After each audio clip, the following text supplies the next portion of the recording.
जर लोकशाहीचे धिंडोरे महाराष्ट्रात निघणार असतील तर पुरोगामी महाराष्ट्र हे खपवून घेणार नाही, म्हणून पवार साहेबांनी ही लढाई चालू केली. मग उद्धव ठाकरे साहेब असतील, काँग्रेसचे नेते राहुल गांधीजी असतील, या सगळ्यांनी त्यांना साथ दिली. आणि सगळ्यात महत्वाची साथ कुणी दिली असेल तर ती जनतेने. आई तुझ्या गचरणी आभाळ धरणी येऊन विसावले, देवादिकांचे संकट जाई ग हरुणी तुझ्याच कृपेमुळे.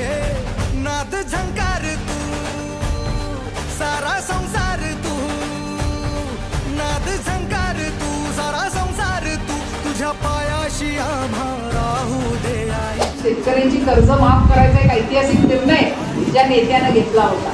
असे नेते एका बाजूला आहेत आज की ज्यांना जनतेचा विचार आहे, आणि दुसरीकडं अशी नेते मंडळी एकत्र झाली की जे सत्तेसाठी का वाटेल ते.